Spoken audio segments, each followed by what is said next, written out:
Un unique message. Série Recherche de la vérité. Dr Naji Ibrahim Arfaj. Avant-propos. 1.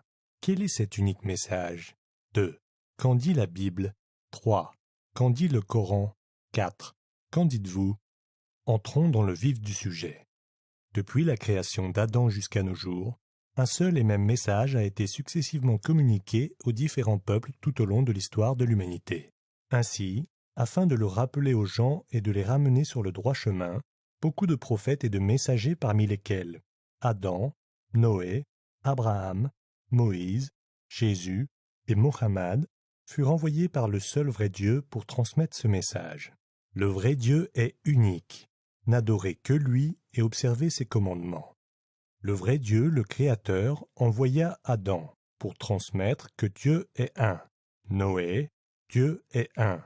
Abraham, Dieu est un. Moïse, Dieu est un. Jésus, Dieu est un. Mohammed, Dieu est un. Dieu a envoyé ses prophètes parmi tant d'autres prophètes et messagers pour accomplir diverses tâches et missions dont certaines sont 1. Recevoir la guidée de Dieu et la transmettre à leur peuple. 2. Communiquer à leur peuple le message stipulant que Dieu est un. 3. Être des exemples à suivre pour leur peuple. 4. Inculquer à leur peuple la crainte de Dieu et l'observation de ses commandements. 5. Enseigner à leurs disciples des choses aussi importantes que les valeurs morales et religieuses. 6. Guider les égarés, les pécheurs, les polythéistes ou idolâtres. 7. Instruire les gens à propos de leur destination finale, le jugement dernier, et des actions qui mènent au paradis ou à l'enfer. C'est ce même Dieu qui a créé et envoyé tous ces prophètes et messagers. C'est le créateur de tout homme, tout animal et tout objet. En d'autres termes, c'est ce seul vrai Dieu qui a créé l'univers et tout ce qu'il contient. Il est le créateur de la vie, de la mort et de la vie après la mort. L'unicité de ce vrai Dieu est clairement manifeste et aisément décelable dans les saintes écritures des Juifs, des chrétiens, des musulmans et d'autres encore. En étudiant le concept de Dieu en toute objectivité, dans la Bible et dans le Coran, un chercheur sincère de vérité serait capable de définir quelques qualités de ce vrai Dieu qui lui sont propres.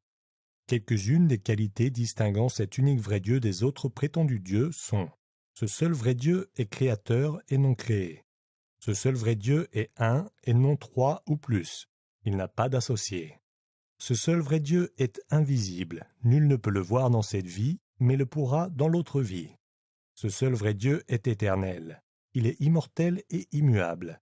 Ce seul vrai Dieu n'a besoin de rien, tel que de la nourriture, de boissons ou d'aide, ni de personne, tel qu'une mère, une femme ou un fils. Ce seul vrai Dieu est unique en ses attributs. Nul ne lui ressemble. Nulle représentation humaine ou animale ne peut lui être attribuée. Il est possible d'utiliser ces critères et ces qualités, tout comme d'autres qui lui sont propres, afin d'examiner et de rebuter d'autres prétendus dieux. À présent, permettez-moi d'aborder cet unique message susmentionné et de citer quelques versets bibliques et coraniques confirmant l'unicité de Dieu. Mais avant cela, j'aimerais vous faire part de cette pensée. Certains chrétiens se demandent sûrement: il est évident que Dieu est unique. Nous croyons en un Dieu unique. Où veut-il donc en venir? Cependant, en me basant sur un nombre considérable d'études et de lectures sur la chrétienté et des discussions avec beaucoup de chrétiens, j'ai fini par comprendre qu'ils conçoivent ce Dieu unique en incluant Dieu le Père, Dieu le Fils, Dieu le Saint-Esprit. En faisant donc preuve de bon sens et de pure logique, un honnête et sincère chercheur de vérité pourrait raisonner ainsi. Qu'entendez-vous en disant que Dieu est unique, tandis que vous le référez à trois dieux? Dieu est-il un en trois ou trois en un? De plus, et selon les dogmes chrétiens, ces trois dieux ont des identités, des représentations et des fonctions différentes. 1. Dieu le Père égale le Créateur. 2. Dieu le Fils égale le Sauveur. 3. Dieu le Saint-Esprit égale le Conseiller. Ainsi, si Jésus, Dieu le Fils, ou Fils de Dieu, est réellement Dieu ou une partie du Dieu unique, ceci contredit ce que la Bible elle-même rapporte en statuant que nul ne peut ni voir Dieu, ni entendre sa voix. Jamais vous n'avez entendu sa voix, ni vu sa figure. Jean 5, 37. Lui qui seul possède l'immortalité et qui habite une lumière inaccessible, lequel nul des hommes n'a vu et ne peut voir. 1 Timothée 6, 16. Nul ne peut survivre en m'ayant vu. Exode 33, 20. Au regard de ces derniers et d'autres textes bibliques, je me demande sincèrement et honnêtement comment concilier le dogme « Jésus est Dieu » et le testament biblique statuant que nul n'a jamais vu Dieu ni entendu sa voix. Les Juifs de l'époque, sa famille et ses disciples ne virent-ils pas Jésus, Dieu le Fils, comme le croient certains, et n'entendirent-ils pas sa voix? Y a-t-il un secret ou un but non avoué concernant la vérité à propos de Dieu? Dans la Bible, le vrai Dieu atteste énergiquement « Je suis le Seigneur et il n'existe d'autre Dieu. Je n'ai pas tenu de confidentialité ou dissimulé mes fins. Je suis le Seigneur et je dis vrai. J'expose ce qui est juste. » Isaïe 45, 19. Quelle est donc la vérité? Écoutez de nouveau s'il vous plaît le verset et tâchez d'y réfléchir. Prenons à présent notre envol vers un voyage à la quête de la vérité à propos du vrai Dieu unique dans la Bible et dans le Coran. À l'issue de ce voyage et après une écoute critique, sincère et attentionnée de cette brochure et particulièrement des versets cités plus bas, j'aimerais connaître vos réactions ou opinions. Dans le but d'être le plus objectif possible, je cite les versets sans aucun commentaire. Lisez-les consciencieusement, de manière critique et sans aucun préjugé. Le seul vrai Dieu dans la Bible, l'Ancien Testament. Écoute, ô Israël, le Seigneur notre Dieu est un seul Seigneur. Deutéronome 6, 4. Le Dieu unique n'a-t-il pas conçu et maintenu pour nous l'esprit de vie? Malachie 2, 15. Vous me connaissez, croyez et comprenez probablement que je suis lui. Nul Dieu n'a été avant moi et nul ne sera après moi. Moi, je suis le Seigneur et il n'est d'autre sauveur que moi. Isaïe 43, 10, 11. Je suis le premier et je suis le dernier. Il n'est d'autre Dieu que moi. Qui est égal à moi? Isaïe 44, 6. Et il n'y a d'autre Dieu que moi, un Dieu vertueux et un sauveur. Il n'en est d'autre que moi. Tournez-vous vers moi et soyez sauvés. Chaque genou devrait s'incliner devant moi. Isaïe 45, 21, 23. Ceux-ci ne sont que quelques-uns des versets de l'Ancien Testament. Pouvez-vous songer à d'autres versets similaires? Le vrai Dieu dans la Bible, le Nouveau Testament. Un homme s'approcha de Jésus et lui, « Bon maître, quelle bonne action devrais-je accomplir afin que j'accède à la vie éternelle ?» Et il, Jésus, lui répondit, « Pourquoi m'appelles-tu bon? Il n'y a qu'un seul bon, c'est Dieu. » Matthieu 19, 16, 17, dans la version du roi James. « Et voici la vie éternelle pour ceux qui te connaissent, l'unique vrai Dieu, et Jésus, celui que tu as envoyé. » Jean 17, 3. Adorez le Seigneur votre Dieu et ne servez que lui. Matthieu 4, 10. Écoute, ô Israël, le Seigneur notre Dieu est un seul Seigneur. Marc 12, 29. Car il y a un seul Dieu et un seul médiateur entre Dieu et les hommes, à savoir Jésus-Christ, homme. 1 Timothée 2, 5. Vous rappelez-vous d'autres versets confirmant que Dieu est unique, et non trois? L'unique vrai Dieu dans le Coran dit « C'est lui Allah, Dieu, l'unique, Allah, Dieu, l'éternel, l'absolu.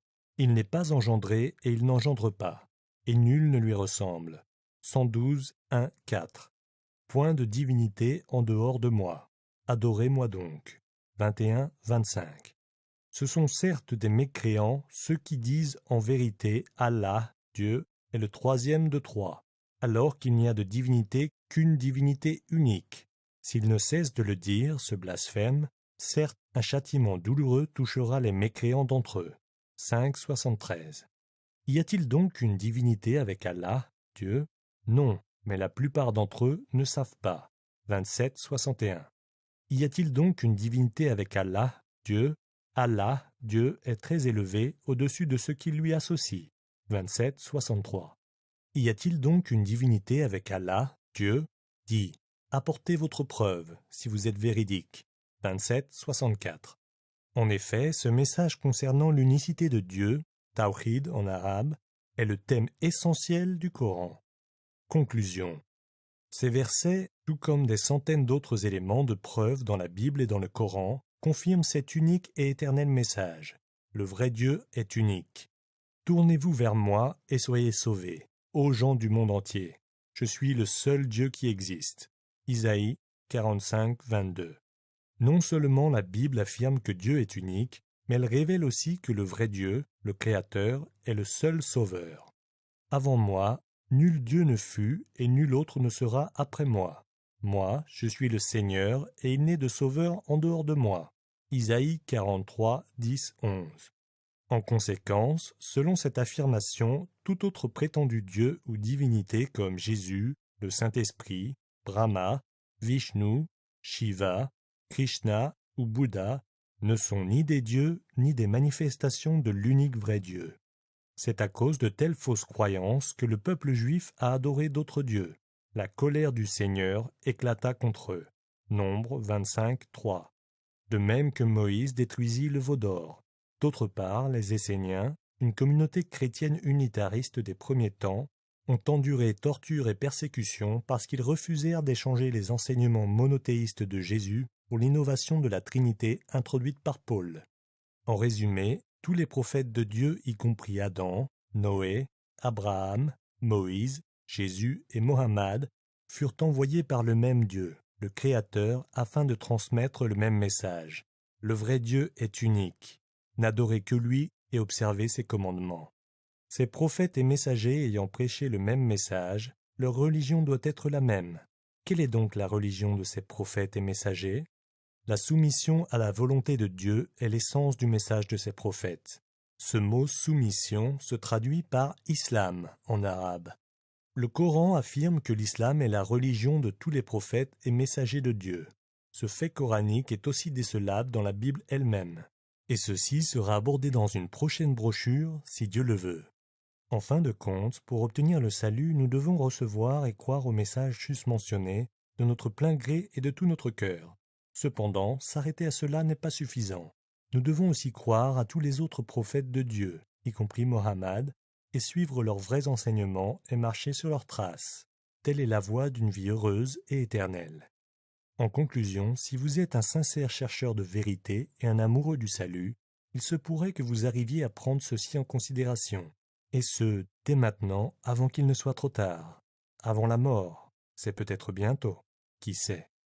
Encore une dernière chose, une dernière pensée. Ceux qui sont sincères, honnêtes, sérieux, objectifs et ouverts d'esprit dans la recherche de la vérité, et après avoir pensé à cet unique message de façon critique, se poseront peut-être ces deux questions. Quelle est donc la vérité? Que puis-je faire? Vous pouvez sincèrement croire à votre unique vrai Dieu, Allah, croire en son dernier messager et prononcer ce qui suit. J'atteste qu'il n'y a aucune divinité digne d'être adorée sinon le vrai Dieu, Allah, et que Mohammed est le messager de Dieu, Allah. Ashhadu anna la ilaha illa Allah wa ashhadu anna Muhammadane Rasulullah. Cette attestation est le premier pas vers la vie éternelle et la vraie clé de la porte du paradis. Si vous décidez de prendre ce chemin, vous pouvez contacter un de vos amis musulmans, le centre islamique le plus proche, ou bien me contacter. Si vous l'avez décidé, faites-le.